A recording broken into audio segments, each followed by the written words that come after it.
आवाहन करण्यात आलं। या आवाहनाला प्रतिसाद म्हणून ग्रामपंचायत इंदोली येथील सर्व पदाधिकारी, सरपंच आणि त्यांच्या सर्व सहकाऱ्यांनी अतिशय उत्स्फूर्तपणे यावर्षी विसर्जनाची तयारी केलेली आहे। त्यासाठी आवश्यक सर्व पूर्वतयारी केलेली आहे। त्या विसर्जन प्रक्रियेमध्ये सहभागी होण्यासाठी मी आणि मुख्य कार्यकारी अधिकारी श्रीमती याश्नी नागराजन हे सर्वजण उपस्थित आहोत। या ठिकाणी ग्रामपंचायतच्या वतीनं मूर्ती संकलित केल्या जात आहेत। बाजूला एक छोटासा पाण्याने भरलेला खड्डा तयार केलेला आहे। त्या ठिकाणी मूर्ती संकलित केल्या जातात आणि त्यांचं विसर्जन केल्यानंतर पुढच्या प्रक्रियेसाठी त्या ट्रॅक्टर ट्रॉलीमध्ये ठेवल्या जातात। त्याचबरोबर गणेश पूजनासाठी वापरलेलं सर्व साहित्य यासाठी संकलित केलेलं आहे, त्यासाठी वेगळी व्यवस्था केलेली आहे। यानंतरही जे 10व्या दिवशी गणेश विसर्जन होणार आहे, आजही दिवसभरात होणार आहे आणि नंतर 10व्या दिवशी या सर्व मूर्तींचं संकलन करणार आहेत आणि कुठलीही मूर्ती नैसर्गिक प्रवाहामध्ये नदीमध्ये प्रवाहित केली जाणार नाही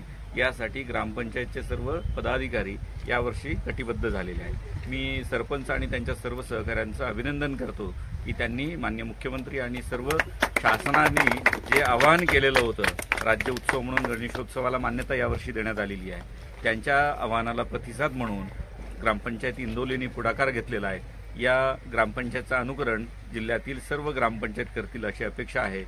यावर्षी जवळपास 1500 ग्रामपंचायतपैकी 500पेक्षा जास्त ग्रामपंचायतनी पर्यावरणपूरक गणेशोत्सवामध्ये सहभाग घेतलेला आहे। त्याचबरोबर काही ग्रामपंचायतींनी राज्याच्या राज्य महोत्सवामध्ये सहभाग घेतलेला आहे। राज्याच्या पातळीवर अनेक बक्षिसं देण्यात येणार आहे, त्याच्यामध्येही आमच्या ग्रामपंचायत निश्चितपणे यशस्वी होतील।